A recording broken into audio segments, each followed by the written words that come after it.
시작하겠습니다. 기도하고 시작하죠. 주 하나님 감사합니다. 오늘도 저희들 지켜보아 주셔서 성경들을 믿는 동네 침례교회 연합에 속해 있는 우리 교회들 각자 성도들이 모였습니다. 주님께서 이 성도들 하나하나 붙들어 주셔서 오늘 이 시간도 귀한 말씀들로서 채워주심을 감사드립니다. 이제 우리는 종말론에 대해서 한 번 더 살펴보려고 하는데 우리가 말이 좋아 종말론이지 사실은 예수 그리스도의 재림을 사모하자는 것입니다. 예수님께서 하나님의 말씀을 통해 수없이 많이 말씀해 놓으신 주님의 다시 오심, 그 귀한 진리를 다시 한번 깨닫고 우리 속에서 이 진리를 다시 한번 더 기억하며 주님을 따라가고 또 주님을 소망할 수 있는 우리 모두 되게 도와주시옵소서. 예수 그리스도의 이름으로 기도드립니다. 아멘. 가짜 종말론에 속지 말라. 제가 종말론에 관련된 강의를 몇 번 드리긴 했는데요. 오늘은 가짜 종말론에 관련된 여러 가지 사례라기보다도 여러 이론들을 몇 가지 살펴보려고 합니다. 여러분들이 많이 이렇게 듣고 있었던 말씀일 수도 있지만 한번 정리해보는 시간 되었으면 좋겠고 또 여러 형태의 종말론을 말씀드릴 텐데 이 짧은 시간에 그 모든 이론들을 다 말할 수는 없습니다. 물론. 여러분들 그 중에서 저런 상태면 속지 말아야겠다. 사실 마귀가 우리를 미혹할 때 보게 되면 너무나 당연한 것처럼 다가오거든요. 거짓 교리도 당연한 것처럼 다가오니까 성경구절 펴가지고 당연한 것처럼 다가오니까 우리가 속는단 말입니다. 이러한 포인트들을 알면 속지 않는 것이에요. 그 각각의 내용들에 대해서 그 포인트들 여러분들이 찾으시길 바래요. 제가 일일이 포인트 안 집어드릴 겁니다. 찾아보십시오. 자, 우리 종말론이라고 말하니까 일단 종말이라는 것이 무엇입니까? 말 그대로 마지막을 종말이라고 그러죠. 보통 말세 하는데 킹제임스성경에서 마지막 날들 혹은 훗날들이라는 표현들이 종종 나옵니다. 마지막이라는 것은 말 그대로 새로운 어떤 것이 임하기 전의 마지막이에요. 완벽한 마지막은 없습니다. 왜냐하면 성경에 따르면 영원 무궁이잖아요. 영원 무궁의 마지막이 있습니까? 영원 무궁은 마지막이 없죠. 마지막이라는 것은 영원한 주님의 왕국이 임하기 전까지의 세상의 마지막을 말하는 거예요. 그러면 구체적으로 말하면 여러분이 살고 있는 이 현 시대의 마지막을 말하는 거겠죠. 그래서 이제 이 시대의 마지막은 주님의 재림으로 끝나게 될 거기 때문에 재림과 연관된 휴가라든지 환란이라든지 재림이라든지 이런 관련된 사건들을 다루는 것이 바로 종말론입니다. 그리스도의 왕국이 임하기 전 이것을 우리는 이제 천년왕국이라고 표현할 수가 있겠고요. 큰 틀에서 말하면 하나님 나라가 완성되는 모습으로 볼 수 있겠죠. 그래서 이제 새로운 세상이 임하기 전을 말하는 것인데 새로운 세상, 그렇죠? 새로운 세상. 이것이 바로 천년왕국이라는 말입니다. 말이 좋아 천년왕국이지 이것을 정확하게 정의를 하게 되면요. 예수 그리스도께서 왕이 되어 다스리시는 완벽한 왕국입니다. 지금 이 시대에 수많은 나라의 정치가들이 철학자들이 완벽한 세계를 꿈꾸고 거기에 대해서 노력들을 하지만 한 번도 제대로 이루지 못했지 않습니까? 언제 한번 이룬 적이 있었어요? 어떤 위대한 왕과 장군들이 완벽한 나라를 만든 적이 있었습니까? 없었죠. 그것을 주님이 하신다는 얘기죠. 그래서 그것이 그리스도의 왕국입니다. 새로운 세상은 천년왕국인데 바로 재림으로 이루어진다는 얘기죠. 그래서 종말론이라는 얘기는 그리스도의 재림을 다루는 교리가 종말론입니다. 재림, 천년왕국, 하나님의 나라 이런 것들을 보통 다루게 되겠죠. 근데 무천년주의는 좀 달라요, 여러분. 무천년주의가 그러니까 우리가 익히 알고 있는 종말론의 개념과 무천년주의, 이제 보통 장로교라 그러죠. 장로교뿐 아니라 수많은 교단들이 무천년주의로 되어버렸지만 무천년주의 종말론과 전천년주의 종말론을 다릅니다. 무천년주의 종말론을 다른 말로 개혁주의 종말론이라고 그러고 우리가 믿는 종말론을 학문적으로 말하면 세대주의 종말론이라는 말을 써요. 사실 우리는 이런 표현 좀 쓰기 좋아하지 않아요. 그러니까 성경적 종말론 하면 되는데 굳이 사람들이 말할 때 구분 짓다 보면은 학문적으로 말해서 신학적으로 말해서 이런 표현을 씁니다. 왜 제가 이 말씀 드리냐면은 바로 이 무천년주의 종말론을 말씀드리고 싶어서 그래요. 자, 종말론의 초점이 무천년주의, 개혁주의는 무천년주의라고 그랬어요. 세대주의는 전천년주의라고 그랬고요. 자, 개혁주의는요, 종말론이라는 것이 종말이 하나의 사건이 아니라 꾸준히 이어지는 과정의 과정. 그러니까 그들에게 종말이 무엇입니까? 라고 말하면 종말은 이미 2000년 전 십자가에서 시작되었고 지금까지 진행 중이다라고 말해요. 이게 종말이에요. 여러분 그런 말 듣게 되면 무슨 뭐 말도 안 되는 소리 같죠. 전혀 이 초점이 안 맞습니다. 우리에게 종말은 뭡니까? 성경적으로 재림 자체에 초점이 맞춰져 있어요. 재림과 연관된 사건들, 그리고 그 안에서 주님이 요구하시는 명령들, 우리에게 요구하시는 자세들, 이런 것들을 말합니다. 그런데 이들은 어떤 과정을 말하죠. 자, 종말이라는 것을 하나님의 나라를 건설하는 과정으로 말합니다. 그래서 십자가에서 이미 예수님이 사탄을 이겼지 않습니까? 그거는 사실이죠. 이거는 무천년주의, 전천년주의 할 것 없이 팩트입니다. 예수님께서 십자가에서 마귀를 이기셨어요. 그렇죠? 네, 이기셨어요. 이기셨는데 왜 세상이 악할까요? 왜? 그러니까 무천년주의자들 볼 때는 주님이 이겼으니까 악하면 안 된다는 겁니다. 계시록 20장에 보게 되면은 주님의 이 종말 사건에서 마귀가 결박당하는 장면 나오죠. 마귀가 결박당합니다. 그들이 볼 땐 지금 결박당한 것이에요. 십자가에서 결박당했어요? 당했는데 마귀는 지금 계속 움직이잖아요. 이게 이해가 안 되죠? 그래서 그들이 볼 때 아하, 마귀가 결박당한 건 하나의 사실이고 우리가 꾸준한 복음 전파라든지 주님의 사역을 통해서 즉 교회가 점점점 확장돼 나가서 마귀를 완전히 제거하게 완전히 결박시키고 예수님이 오시는 길을 예비하는 거라고 생각하는 거예요. 주님의 재림은 초점이 아니에요. 주님의 재림은 초점이 아니에요. 하나님의 나라라는 어떠한 그 상상의 나라가 완성이 돼야 되는데 완성이 되려면은 교회가 점점 확장돼서 하나님의 뜻을 행하게 되면 된다는 얘기예요. 솔직히 그들은 말로는 재림을 말하지만 재림은 그렇게 필요하지 않아요. 여러분 사도신경 기억나십니까? 사도신경 이런 구절이 있습니다. 저리로서 산자와 죽은 자를 심판하러 오시리라. 예수님의 재림의 목적은 심판이에요. 사도신경에서 말하면. 물론 그것도 틀린 말은 아닙니다. 주님 재림 때 심판하시는 거 맞아요. 그렇죠? 우리 좀 전에 찬송도 심판 주고 오실 날이 멀지 않았네. 심판주 맞습니다. 하지만 단지 죄인들을 심판하는 것만이 아니라요. 이 세상의 모든 악한 것들을 주님이 해결하시는 것이에요. 주님이 오셔서 이 세상 모든 악들을 해결하시고 이사야 보게 되면 전쟁이 없어집니다. 전쟁이 없어지죠? 누가 없습니까? 유엔이 없습니까?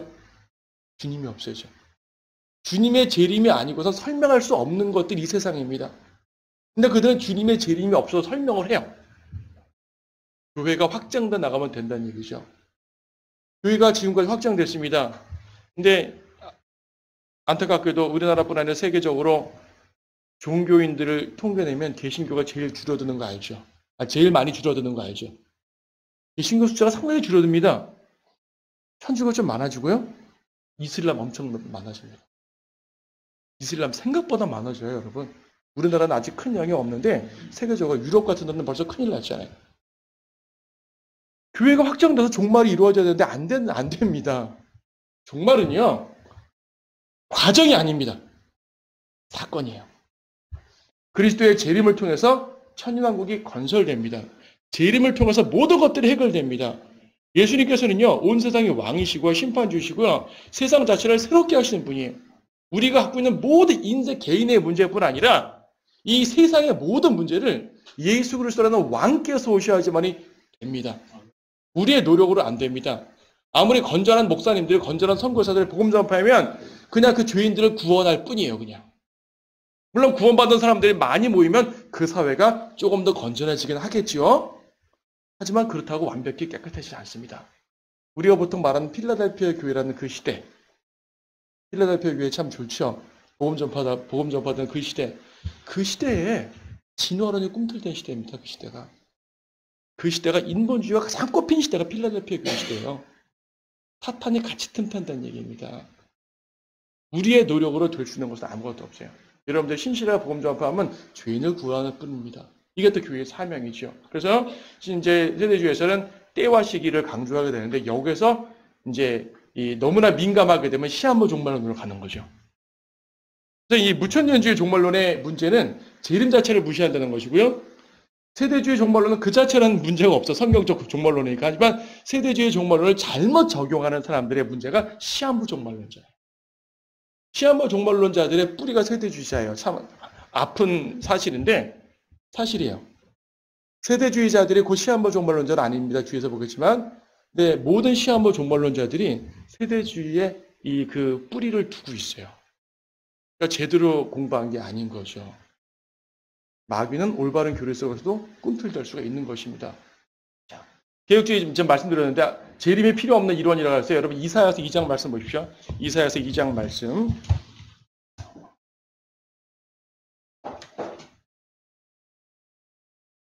잘하는 말씀일 겁니다. 이사야 2장 말씀 보시게 되면 주님이 재림하시게 되면은 이 땅이 변해요. 어떻게 변하는 것인가?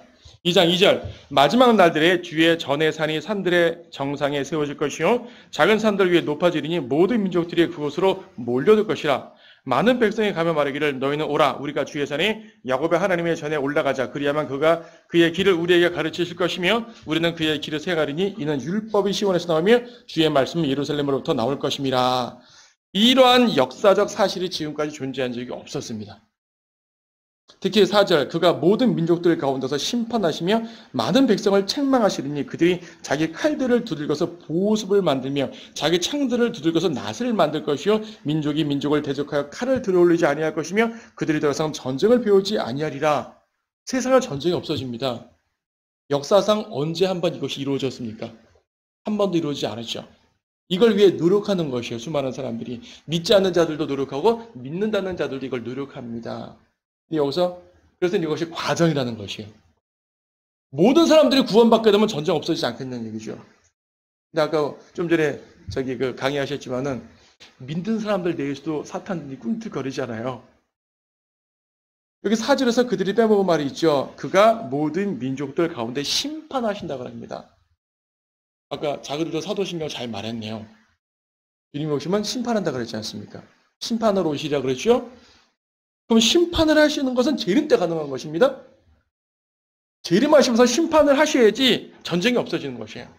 그럼 세상에 전쟁이 없어지려면 교회가 확장되는 전체 과정이 필요합니까? 아니면 주님의 재림이라는 사건이 필요합니까? 그렇죠. 이것이 바로 개혁주의 종말론이 재림이 필요 없는 교리라는 사실입니다. 그래도 그들은 우리는 재림 믿어요. 우리는 주님이 재림할 걸 믿으라고 말합니다. 말로만 믿는 거죠. 왜냐하면 그들은 재림이 없어도 모든 삶이 가능해요. 그들의 신학은 가능합니다. 하지만 우리는 재림이 없으면 모든 신학이 불가능합니다. 우리의 신앙생활이 불가능합니다. 우리의 모든 신앙생활은 예수 그리스도의 재림에 철저히 맞추어져 있는 것이에요. 다니엘 2장 말씀 한번 보십시오. 다니엘 2장 말씀.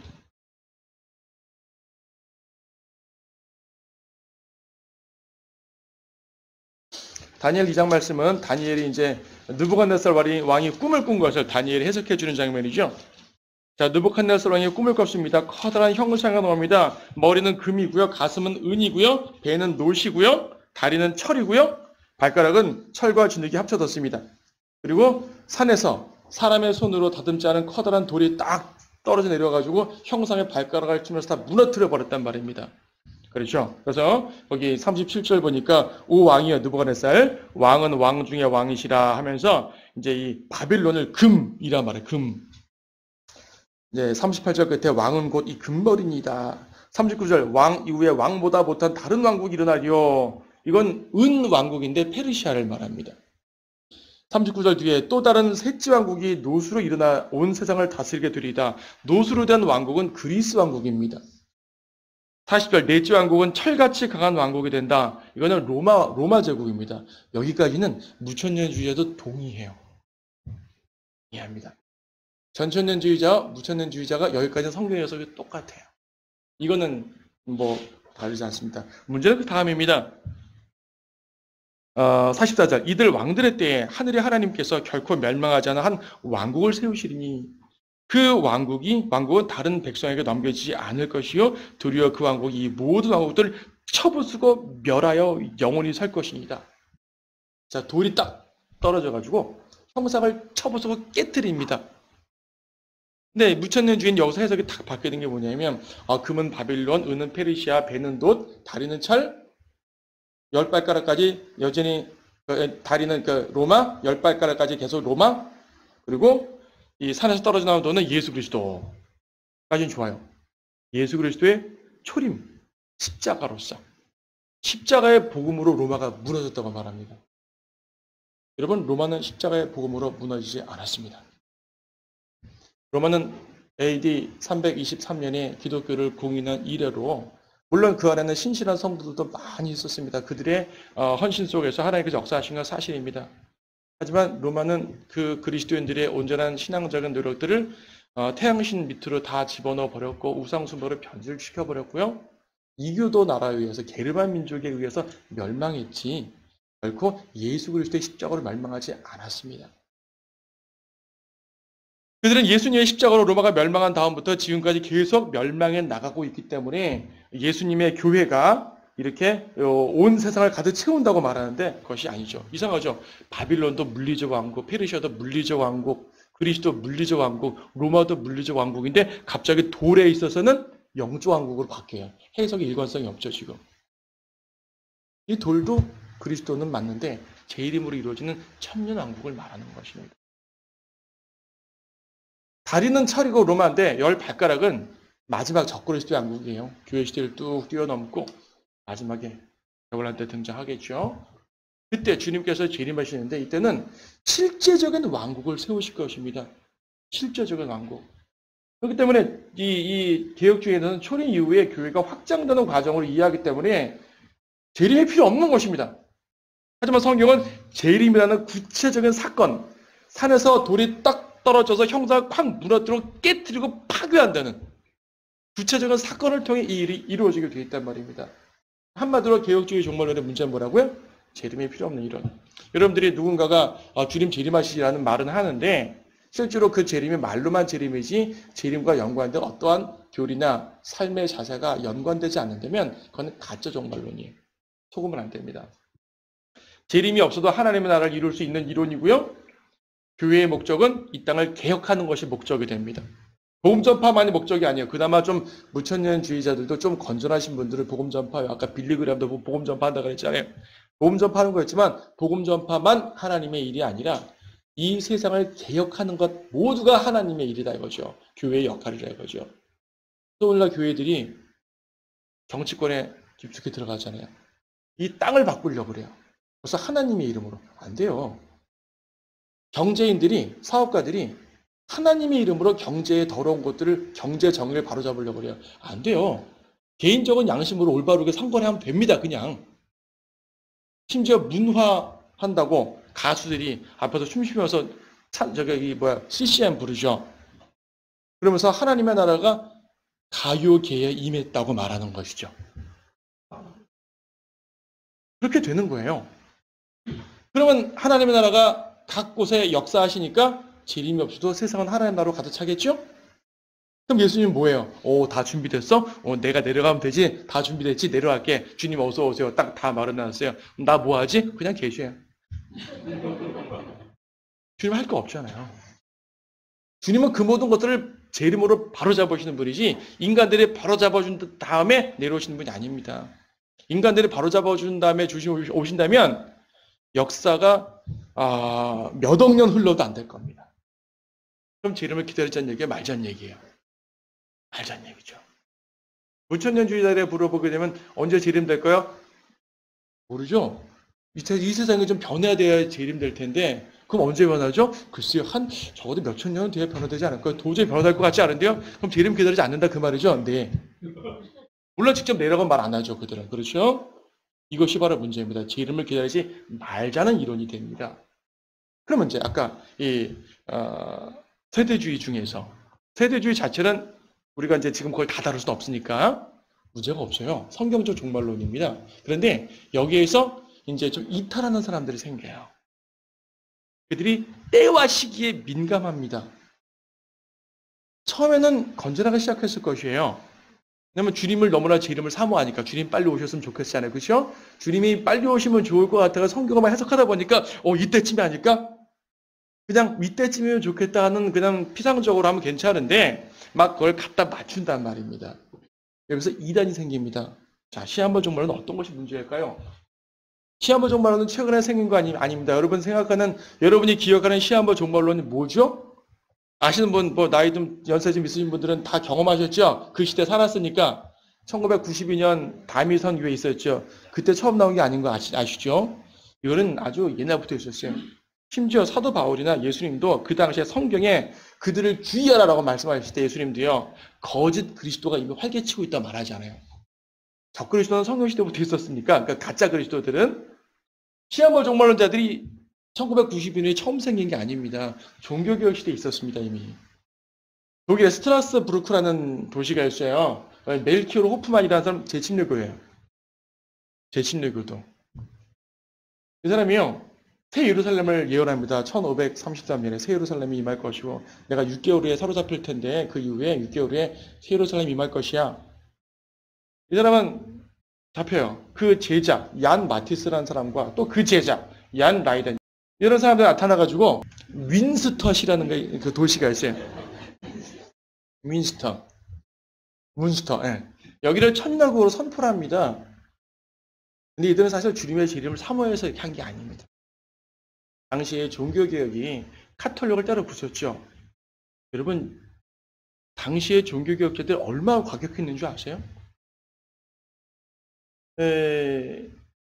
이제 종교개혁이 성공한 도시가 있고 성공하지 못한 도시가 있어요. 카톨릭과 싸우면서. 성공한 도시에는 그 안에 있는 그 성당 있잖아요. 성당에 얼마나 많은 우상들이 있어요. 그렇죠? 마리아 형상부터 시작해서 그걸 다 때려 부수는 거예요. 베드로 형상 때려 부수고 예수님 형상도 때려 부숴요. 이것을 카톨릭이 볼 때는 얼마나 끔찍한 일입니까? 예수님을 때려 부숴? 근데 그들은 그것을 해요. 왜? 이게 가짜인 줄 아니까. 개신교인들이 이 종교개혁을 할 때는 전쟁의 방법으로 했습니다. 복음 전파의 방법으로 한 게 아니에요. 근데 제7류교도들은 복음 전파의 방법으로 했어요. 네가 날 죽여도 난 널 죽이지 않겠다 이거예요. 개신교는 네가 날 죽이면 나도 날 죽이겠다 전쟁했는데 제7류교도들은 네가 날 죽이면 난 죽겠다. 하지만 복음은 받아들여라. 이게 제7류교도들의 모습이에요. 이것이. 근데 그 중에 삐딱선을 탄 친구들이 있습니다. 그들이 바로 이런 분들이에요. 근데 이분들이 제7류교도를 표방했잖아요. 그러면서 우리가 이 지역을 접수하겠다 그 말이에요. 접수하겠다. 내 왕국으로 삼겠다는 말을 환상과 계시를 플러스 해가지고 천인왕국을 선포해버립니다. 시한부 종말론이 되어버린 거죠. 이때부터 사실상 개신교도들이 개혁주의자들이 훨씬 더 과격했는데 이때부터 제16교도는 과격 집단이라고 오명을 쓰게 됩니다. 사실 더 많은 제16교도들은 죽임을 당하면 당했지 같이 칼로 저항하지 않은 사람들이에요. 근데 이들은 그랬어요. 그러다 뭐 어떤 일을 벌이자면 자신을 예언자로 선포하고 무력을 사용하고 사유재산 부정하고 일부 다 처치하고 그러니까 전쟁 중에 남자들이 죽으니까 나머지 미방인들을 이렇게 재혼하면서 일부 다 처치를 하는 것이에요. 이슬람이 그럽니다, 여러분. 이슬람이 일부 다 처치하는 이유가 뭔지 아세요? 이슬람이 일부 다 처치하는 이유는 전쟁에 남자들이 많이 죽었잖아요. 옛날 전쟁 시대에. 여자들이 많이 생겼습니다. 그들을 이제 걷어준다는 미명화 일부 다 처치를 한 것입니다. 지금 보게 되면 상당히 미개하죠? 이들이 그랬어요. 그렇기 때문에 이 시한부 종말론은 단지 주님의 재림이 언제다라고 계산하는 날짜 계산만 중요한 게 아니라 사회적 무리로 나아가 버리죠. 자, 이들이 제7류교도의 일부에서 나왔다고 이들이 곧 제7류교도의 전부가 절대로 아닙니다. 오해하지 마십시오. 사실 이들은 가짜 제7류교도라고 말해야 되죠. 엄밀히 말해서 침례교도들은 환상을 믿지 않습니다. 교회 시대에. 그건 구약적인 상황이고요. 성경을 제대로 믿지 않는 것이죠. 자, 그래서 당시부터 제7류교도는 폭력주의, 시한부 종말론으로 오해해요. 지금도 침례교, 아까 누가 그랬죠? 침례교하게 되면 어릴 때는 침례교회하고는 말도 섞지 말라고 그랬다 그러셨죠? 왜 그러냐면 장로교들이 볼 때 침례교회는 이단이었거든, 처음에. 지금은 많은 침례교회들이 이제 그 한계총 등등에 가입해가지고 함께 연합해 있으니까, 개신교 속에 들어가 있으니까 당연히 교단으로 인정하지만 처음 들어올 때는 침례교? 왜 너네 물에 잠궈? 부터 시작해가지고 이상하게 봤습니다. 시한부 종말론으로까지 보기도 했었습니다. 그게 이때부터 나온 이론이에요, 사실은. 이들의 잘못 때문에 오해가 되기 시작하는 거죠. 네. 오히려 무력으로 하는 거는 개혁주의가 더 많았죠. 자, 이거는 우리나라의 시한부 종말론의 역사를 한번 쭉 살펴봤습니다. 다미파 이전의 역사. 혹시 아는 분 몇 분 계세요? 동방교 노광공이라는 사람이 1965년에 재림한다고 말한 적이 있었고요. 성결고 출신 강계현이라는 사람이 67년에 장막성전 이사교회 유지할금 들어보셨는지 모르겠어요. 1969년에 그다음에 1월산 기도원에 1971년에 팔영산 기도원에 1972년에 천국복음전도의 구인회라는 게 1973년에 통일교회에서 한 사람들이 1980년에 안상원 증인회 지금 하나님의 교회 그렇죠? 1998년 올림픽 개막일 날 주님 재림한다고 했었습니다. 당연히 안 됐죠. 예, 당연히 안 됐죠. 물론 지금은 이렇게 주장하지 않습니다. 교일이 바꿨습니다. 그들은 남원셋벌교회 김갑택 1989년, 들림교회 공용복 1990년 거의 아는 분들 별로 없죠. 하나님의 교회 한번 들어봤죠. 그렇죠? 자, 우리나라 여러분들 유명한 사람들은 아무래도 이 사람들이죠. 다미파. 1992년 10월 28일을 재림으로 주장했습니다. 왜 그러냐면은 그들의 예언에 따라 가지고 1999년 장막절 이제 이때 나팔절인데 1999년에 지상 주님이 재림한다는 거예요. 휴거는 7년 빼야 되잖아요. 그래서 92년 된 겁니다. 7년 빼서. 근데 이것이 이장님이라는 목사가 주도했죠. 이 사람 목사입니다. 하방익, 김현진, 권민아 소년예요. 소녀. 나중에 하방익은 지금 현재 목사 되어 있습니다. 그때 잘못을 참여하고 반성한다는 이제 서명도 냈었어요. 헌금 갈취하고 가정 파괴하고 가정 파괴했던 얘기는 다 이제 사람들 교회 끌어들이다 보니까 가정 파괴하게 만들었죠. 사회생활 무시하게 만들고 직장 그만두고 그러지 않습니까? 이렇게 해가지고 휴거를 주장했는데 1992년에 휴거되면 돈이 필요 없는데 이장님 목사는 상당히 헌금을 많이 챙겨 들었어요. 나중에 당신은 왜 헌금을 많이 챙겨 들었습니까? 휴거된다면서요? 저는 지상에 남아서 환란 때 복음 전파자로 사명을 받았기 때문에 돈이 필요합니다. 사기꾼이죠. 시한부 종말론자들의 이런 모습인데, 자 여기서 이 사람의 사기꾼인 걸 전 지금 그걸 초점 맞추지 않습니다. 그건 당연히 사기꾼 맞고요. 이들이 왜 이런 일들을 했을까? 왜 이런 일을 했을까요? 자, 이 말을 보게 되면은 세대주의 영향이죠. 휴거, 대환란 7년, 그 다음 재림. 이런 말 때문에 이때부터 세대주의가 시한부 종말론으로 낙인찍혀버렸어요. 이들 시한부 종말론자 아닙니다. 왜냐하면 이들은요, 꿈과 환상을 통해 주장을 했어요. 꿈을 통해서, 환상을 통해서, 하늘문이 열린다, 닫힌다, 이런 것들을 꿈을 통해서 막 설교했거든요. 세대주의자 그런 짓 안 합니다, 여러분. 세대주의는요, 세대주의 체계 속에서는요, 교회 시대를 다른 시대랑 구분합니다. 구약 시대와 교회 시대가 달라요. 그렇죠? 교회 시대와 환란 시대가 달라요. 교회 시대와 천인왕국 시대가 달라요. 구약 시대는 꿈과 환상으로 역사하셨어요. 그렇습니까? 교회 시대는 꿈과 환상으로 역사하십니까? 뭘로 역사하십니까? 말씀으로. 말씀 이외에 다른 걸 뭘로 역사하십니까? 근데 꿈과 환상으로 역사한답니다. 교회 시대를 부정하는 거죠. 그 자체가 세대주의자가 아니란 걸 보여주는 겁니다. 하지만 남들이 볼 때는 세대주의자죠. 어쨌든 간에. 남들이 볼 때는. 그래서 이때부터 세대주의 이퀄 시한부 종말론자라고 오해를 하게 되고요. 이때부터 재림 자체를 부정하는 분위기가 형성됩니다. 세대주의는 시한부 종말론자들일까요? 당연히 아니죠. 자, 몇 개만 비교해 봅니다. 세대주의는 시대별 하나님의 경륜을 강조합니다. 좀 전에 말씀드렸던 것처럼 구약 시대에는 하나님께서 어떻게 역사하셨고 신약 시대 어떻게 역사하시고 그렇죠? 역사 방법이 달라요. 시한부 종말론은 재림의 때만 강조해요. 때만. 세대주의는 성경의 계시, 그러니까 성경만의 계시를 주장합니다. 성경만. 다른 계시를 꿈의 계시 인정하지 않습니다. 교회 시대에 특히. 근데 이들은 환상과 표적으로 계시를 받죠. 대부분 그렇습니다. 시한부 종말론 주장하는 사람 대부분 그래요. 세대주의는 교리에서 문자적 해석을 강조합니다. 하지만 이들은 숫자적 해석을 강조합니다. 숫자. 성경의 숫자의 필요 이상으로 민감합니다. 여러분, 숫자의 필요 이상 민감하지 마세요.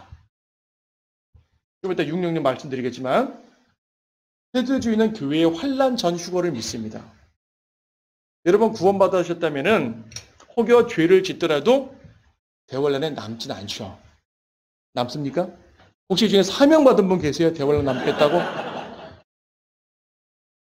그런데 대환란에 교회가 남는다라고 말하는 것 자체가 세대주의가 아니에요. 그걸 말하는 전천년주의가 있습니다. 역사적 전천년주의라고 들어보셨는지 모르겠어요.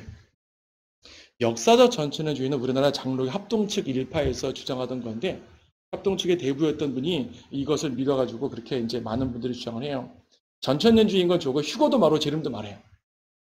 근데 역사적 전천년주의는 7년 환란이 아니라 3년만 환란입니다. 그러니까 7년 전에 휴가되는 게 아니라 환란 7년 중에 중간에 휴가가 된단 말이에요. 자, 시점은 그렇게 중요하지 않습니다. 여러분, 역사적 전천년주의를 비판할 때 저는 사실 언제 휴가되냐 이건 말하고 싶지 않아요. 그건 좀 틀릴 수도 있어요. 예, 좀 양보해 주자고요. 그 정도까지는.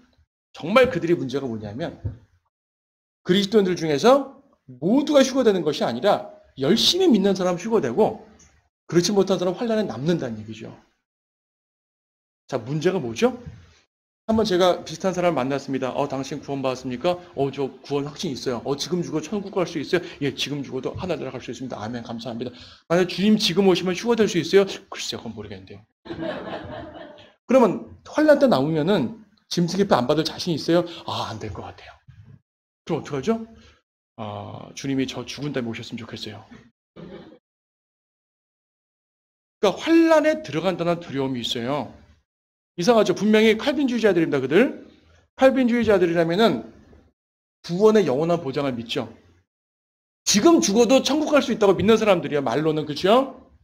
근데 대환란에 들어가게 되면은 짐승의 표 안 받고 순교할 자신은 없어요? 그럼 그때 가면은 짐승의 표 받겠죠? 그럼 지옥 가겠죠? 구원의 영원한 보장을 믿는 사람이 지옥 가요. 그들 스스로 말이 안 돼요. 그럼 뭡니까? 열심히 믿어야 휴가 된다? 그거는 열심히 믿어야 구원받는다는 말과 같은 말입니다. 그걸 우리는 무슨 신학적 용어로 뭐라 그러죠? 행위구원. 행위구원론자가 됩니다. 대환란에 남는다라고 말하는 사람들은 모두 행위구원론자들이에요. 종말론관에서 말할 때. 그래서 그런 거짓된 종말론에서 행위구원적 요소가 보이면 저 행위구원론자고 저 사람 구원받지 못했을 것 같아. 그렇죠? 행위구원론자가 어떻게 구원받아요? 그거 한번 전해보십시오. 그분에게. 정죄하지 마시고요. 가지고 그런 거 정죄하지 마십시다. 구원받을 수도 있잖아요. 그렇죠? 네. 잘 몰라서 그러는 거죠. 그래서 여기 이제 그 역사다 전체년주에 써놓으셔놨지만 행위구원 부분 열심히 믿어야 휴거되는 거 아닙니다. 구원받으면 모두가 휴거됩니다. 자, 지금 이제 종말론 자체를 강의하는 것이 아니기 때문에 그런 걸 다 다룰 수는 없어요. 그건 이제 종말론 강좌 따로 마련되어 있으니까 활용하시면 됩니다. 오늘 주제가 뭐예요? 가짜 종말론을 속지 말라죠? 이런 가짜 종말론을 속지 않으려면은 날짜에 민감한 사람들 조심하셔야 됩니다. 왜 조심해야 되는지는 알려드리겠습니다. 짐승의 표에 대한 오해. 한때 바코드 받지 말자는 그러한 사람들이 많았습니다. 바코드가 지금처럼 보편화되기 전에 바코드가 막 보편화되려는 그 시점에 말입니다. 바코드가 666으로 되어 있잖아요. 저 받으면 지옥 간다고. 바코드를 안 받을 수가 있나요? 모든 제품에 바코드가 찍혀 있는데 심지어 성경에도 바코드가 찍혀 나와요. 전 처음에 놀랐습니다. 성경에 바코드를 찍어 파는 거예요. 아니 이런 성경에 적그리스도의 표를 찍다니. 그런 거 아닙니다. 계시록 13장 말씀 보십시오.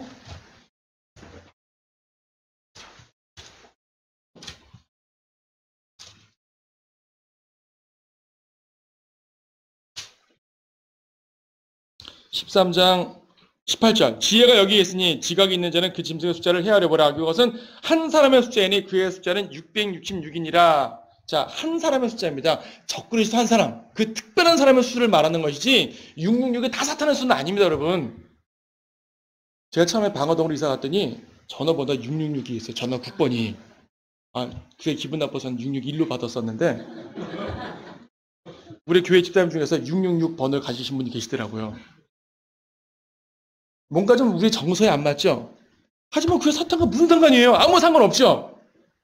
아무 상관없습니다. 자동차 표지판 666 써서도 관계없습니다, 여러분. 그런데 징크스 갖지 마시란 말이에요.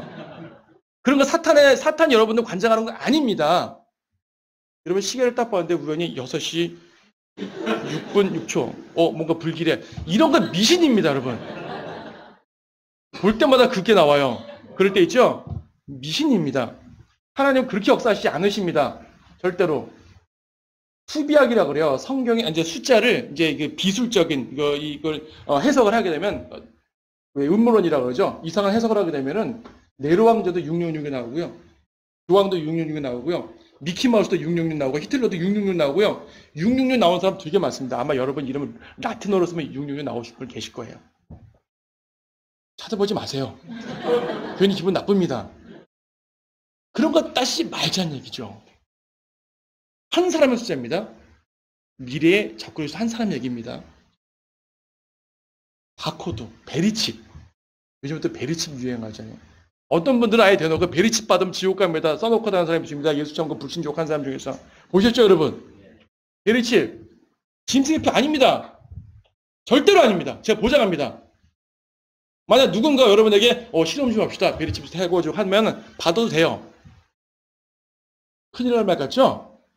왜 큰일 날 말이 아니냐면은 생각해 보세요. 혼을 파는 것을 물리적인 걸로 팔아요? 혼의 구원, 혼의 저주는 믿음과 관련된 거 아닙니까? 영적인 걸로 접근해야지. 어떻게 물리적인 주사, 바코드, 심고, 수술 이런 걸로 구원과 저주를 따집니까? 내가 좀 구원받은 성도예요. 구원의 확신이 있습니다. 근데 베리칩 받았어요. 구원 잃어버립니까? 아닙니다. 절대 아닙니다. 또 이 대환란 때 짐승의 표를 받는 것이 정확히 뭔지는 솔직히 몰라요. 베리칩이 어떤 역할을 할지는 모르겠어요. 근데 적어도 지금은 아닙니다. 적그리스도에게 직접 경배하거나 직접 관련을 맺어야 짐승의 표죠. 어떻게 이런 바코드 씹는다고 그게 짐승의 표입니까? 아니에요. 상거래 때문에 오해하는데 그래도 뭐죠? 짐승의 표는 대환란 때 나옵니다. 지금 대환란 때 아니죠.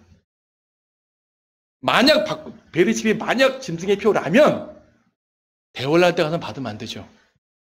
지금은 괜찮다는 얘기예요. 아무 상관없어요.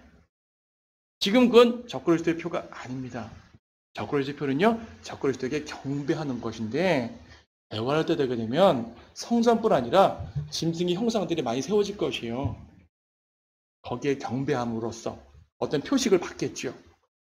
외적인 표시가 아닙니다. 도장을 찍을지 모르겠어요. 하지만 그것은 경배의 표시로 받는 것이에요. 자기 자신의 의지로 난 마귀에게 나를 팝니다라는 그런 어떠한 모종의 어떤 형식이 있을 거예요. 자신을 드리는 그 표시로 받는 거지 단지 의학적 기술, 상업적 기술로 받는 게 그것이 짐승의 표 아니란 말입니다. 그렇죠? 일단 지금은 교회 시대이기 때문에 교회 시대에 적용하면 행위 구원이 됩니다. 결국 행위 구원이에요. 모든 가짜 정말로는 행위 구원과 연관되어 있습니다. 여러분이 행위 구원만 확실하게 분별하시면 시한부 종말론에 안 빠져듭니다. 전제 거짓 소문들 예수님 말씀하셨죠? 재림의 시기 이런 것들이 벌어지죠. 거짓 선지자들, 전쟁의 소문, 기근 역병, 불법성행 주님의 이름으로 성도들이 박해받고 모두 재림의 징조지만 이것들이 완전한 끝은 아닙니다. 완전한 끝과 연관되려면 뭐가 나옵니까? 멸망에 가증한 것이 거룩한 곳에 서야 된다고 합니다. 뭡니까? 성전에 적그리스도가 딱 들어가요. 데살로니가 후서 2장 4절 말씀 보시게 되면 오늘 많이 늦어지네. 오늘 늦어진 이유가 저희가 아침에 늦게 와서 그런 거니까 제가 사과를 드리고 빨리 끝내도록 하겠습니다. 데살로니가 후서 2장 4절 말씀 보시게 되면 그는 대적하는 자며 적그리스도요. 또 하나님이라고 불리는 모든 것과 숭배받는 대상 위에 자신을 높여 하나님의 성전에 앉아 하나님처럼 보여 자신을 하나님이라고 하느니라. 무슨 말씀이에요? 적그리스도가 대환란 때 성전에 들어가 자신을 하나님으로 제시하는 장면입니다. 그렇죠? 그럽니다. 그 말은 뭐예요? 대환란 때 성전에 세워져 있어야지 들어가고 말고 할 거 아니겠어요?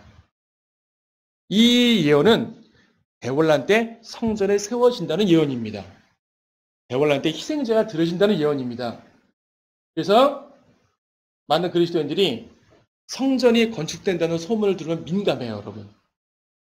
지금 그 예루살렘에서 사내들인 일파가 이 성전 모형 만들어 놓고 희생제 잡는 모형 했거든요. 다들 민감해가지고 난리 나는 줄 알잖아요. 성전 건축 전후에 휴거가 일어날 것은 그렇게 예상되는 건 맞습니다. 근데 중요한 건요. 성전 건축 소문은 제가 저거 30년 전부터 들었던 얘기입니다. 건축 돌 다 깎아놨다고. 언제든지 하면 된다고. 3, 40년 전부터 들었던 얘기예요. 무슨 말이죠? 준비만 되면 될 수 있어요. 준비는 언제 될지 몰라요. 시한부 종말론으로 가지 말자는 얘기예요, 지금. 이 성전은 주님의 성전이 아니라 적그리스도의 성전입니다. 우리 주님과 상관없습니다. 주님은 재림 때 이 성전을 파괴하고 새로 지으실 것이에요. 무화과나무의 비유 또 나오죠. 마태복음 24장 보게 되면 24장 32절에 무화과나무의 한 비유를 배우라. 그 가지가 유연해지고 잎이 나오면 여름이 가까운 줄 너희가 아느니 이와 같이 너희들이 이 모든 것을 보면 그 일이 가까이 곧 문들 앞이 이른 줄 알라. 진실로 내가 너에게 말하노니 이 세대가 지나가기 전에 이 모든 일들이 이루어지리라. 무화과나무의 비유가 무화과나무에서 연하게 싹이 난다는 것을 이스라엘의 국가적 독립이라는 것은 모든 신학자가 동의합니다. 적어도 전천후주의자들 동의하죠. 여기에 이 세대가 몇 년이나 이것이 문제예요. 이 세대가 지나가기 전에 이루어진다. 이 세대가 몇 년일까? 여기에서 문제가 생깁니다. 여러분 여기서 이 세대가 몇 년이냐 이런 거 관심 갖지 마세요. 이 세대가 몇 년인 건 중요하지 않아요. 33년 잡은 적이 있어요. 지나가죠. 어떤 분은 마태복음 1장에 있는 세대를 따놓아서 42년 잡았어요. 넘어갔죠. 그게 다미파였어요. 그래서 지금 어떤 걸 따지냐면은 이 70년 강건한 80년 나오죠. 70년 지나갔으니까 80년 잡아야죠. 그럼 80년 하게 되면은 몇 년이요? 2000 몇 년이에요? 28년이죠. 그럼 21년 휴가 된다는 얘기죠. 2년 남았죠. 보세요. 시한부 종말로 또 빠지잖아요. 이렇게. 이때 놓치면 또 어떻게 됩니까? 100년 잡을 거예요. 또 어떤 사람들은. 아브라함이 400년 만에 들어오는 걸 4대만이라 말했기 때문에 한 달 100년이라는 이론이 또 있거든요. 그때 안 되면 어떡하죠? 잡을 거 없어요, 이제. 자, 여기서 이 세대란 말은요. 세대는 시대가 아닙니다. 세대란 말과 시대란 말은 다른 말이에요. 세대는 시대가 아닙니다, 여러분. 주님은 여기서 기간을 계산하라고 말씀하지 않으셨습니다. 어떤 특정 대상, 주님을 배격하는 바리새인 같은 그런 대상들을 말합니다. 여기서 숫자 계산을 하는 즉시 시한부 종말론의 유혹이 빠집니다. 수많은 신실한 설교자들이 여기서 빠졌어요. 그들은 살인사고 행하지 않았습니다. 정말 정상적으로 주님의 재림을 사모하다 보니까 계산하는 것이에요. 연도 나와요. 주님의 재림 6월절 아니면 오순절. 그래, 6월절일 수 있고 오순절일 수 있어. 6월절, 오순절은 금방 찾아요. 3주 후가 오순절이에요. 이번 금년 오순절. 잘 계속 기억해 놓으세요. 이러지 말란 얘기죠, 여러분. 여러분요, 한없어집니다. 그럼 그 다음 나팔절도 기다려, 10월달. 신실한 설교자들이 이런 생각을 할 때가 종종 있어요, 여러분. 절대 하시면 안 돼요. 마가복음 13장 32절 말씀 보세요. 마가복음 13장 32절 보면 그날과 시간에 대해 관해서는 아무도 모르다니 정녕 하늘에 있는 천사들도 모르고 아들도 모르며 오직 아버지만 아시니라 그랬습니다. 아들도 몰라요. 근데 똑같은 마태복음 24장 보면은 아들도 모르고란 말이 없습니다. 마태복음 24장 36절 말씀 보니까 그러나 그날과 시간에 관해서는 아무도 모르네 심지어는 하늘의 천사들도 모르고 오직 나의 아버지만 아시느니라. 개역 성경에는 마태복음에도 아들도 모르고 들어가 있어요. 바른 성경 보니까 아들도 모르고 없거든요. 이걸 또 어떻게 해석하냐면은 거봐라 바른 성경 보니까 아들은 아시네요. 마가복음은 종으로 오신 예수님이고 마태복음은 왕으로 오신 예수님인데 당연히 왕으로 오시는 예수님이니까 자기가 오시는 거 아시죠. 그러므로 우리는 재림의 때를 알 수 있습니다. 논리 허점이 있죠, 여러분. 예수님은 자기 오시는 걸 아십니다. 여기까지 논리 허점 없어요. 맞는 말이에요. 왕이신데 모르시겠어요? 그러므로 우리도 주님 재림 알 수 있다. 이거는 그러므로가 성립되는 논리가 아닙니다. 주님이 하시는 것과 우리가 하는 건 무슨 상관이에요? 주님이 언제 우리에게 재림의 때를 계시해 주셨어요? 계시 안 해주셨습니다. 다만 시대의 임박함만 알려주신 것이에요. 주님이 오실 때가 가까웠다는 사실을 이스라엘 독립이라든지 성전 건축 등등 다양한 사건들을 통해서 우리는 가까이 왔다는 걸 체감하고 주님의 재림을 사모하면 되고요. 근데 그 날짜를 계산하면서 마태복음을 근거로 아들도 모르는 애가 없네. 주님은 아신다는 얘기네. 그런 부분도 알 수 있어. 예수님이 아는 거랑 우리가 아는 거랑 어떻게 논리가 연결돼요? 연결된 논리가 아닙니다. 근데 억지로 그 논리를 연결시켜서 시한부 종말론을 정당화하는 사람들이 있어요. 신실한 설교자들 중에서. 안타깝게도 안 돼요. 그러면 자신은 넘어갈지 모르지만 그 후대 사람들은 이상하게 빠져버리게 됩니다. 자, 올바른 자세가 뭐죠? 나쁜 자세. 무천의주의는 예수님을 기다리지 않습니다. 예수님을 기다리지 않으면 자연스럽게 세상을 사랑하게 됩니다. 재림을 기다리지 않는 결과는 세상을 사랑하는 것이에요. 날짜 계산하는 거, 시한부 종말론. 행위구원의 교리로 나아갑니다. 그렇죠? 세상을 사랑하는 이론을 보든지 행위구원으로 나가는 이론을 보게 되면 둘 다 잘못된 종말론인 걸 아시면 돼요. 가짜 종말론인 걸 아시면 됩니다. 어떤 것이 올바른 겁니까? 마태복음 24장 40절. 여기 있는 거 보세요. 그냥 다 같이 시작. 그러므로 깨어 있으라. 주님이 종말론에서 우리에게 요구하시는 것은 이겁니다. 여러분. 깨어 있으라. 주님이 언제 올지 모르니까 깨어 있으라가 우리가 받아야 될 유일한 교훈이에요. 만약 여러분들이 어떤 종말론에 대해서 공부를 했습니다. 교회에서 종말론에 가서 휴거에 대한 교리를 쫙 배웠어요. 환난 교리를 배웠어요. 재림에 대한 교리를 배웠어요. 야, 너무 멋져요. 지식이 팍팍 성장합니다. 야, 내가 많은 걸 깨달았어. 여러분 교리를 아셨다면 그 다음 단계가 뭐냐면 여러분이 재림에 대한 교리를 공부하면 공부할수록 주님의 재림을 사모하게 된다면 여러분들은 올바른 종말론을 배운 거예요. 재림에 대한 공부를 막 했는데 주님에 대한 사모함이 없이 세상에서 성취하고 싶은 욕심이 막 생긴다든지 세상 재물을 쌓아놓고 싶다든지 세상 문화가 좋다든지 여전히 세상을 사랑한다면 그는 이 교리가 자기에게 살아 움직이는 것이 아닙니다. 재림을 기다리는 이유가 뭐예요? 신부기 때문에 신랑 기다리는 겁니다. 다른 거 없어요. 또 뭐죠? 그리스도의 심판석을 염두에 두는 것입니다.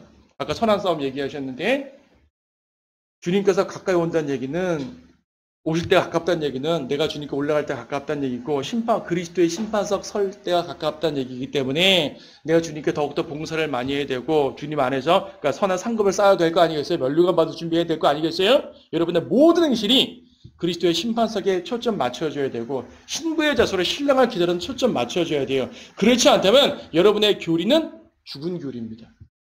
아무리 올바른 종말론 교리를 배워도 마찬가지예요. 오늘 몇 가지 종말론에 대해서는 이단적인 학설들과 또 성경들을 믿는다고 하면서도 실수하는 모습들에 대해서 몇 개 봤는데 중요한 것은 행위구원이라든지 주님의 재림을 사모하지 않는다든지 이런 수많은 이단 교리들에 대해서 여러분들이 귀를 내주지 말고 여러분들이 재림을 공부하면 공부할수록 더욱더 내 마음속에 주님을 사랑하는 사모하는 마음이 꿈틀댄다면 그런 모습으로 주님을 섬기는 여러분들이 있으면 좋겠습니다. 자, 우리 이 구절 다 같이 한번 읽고 끝낼게요.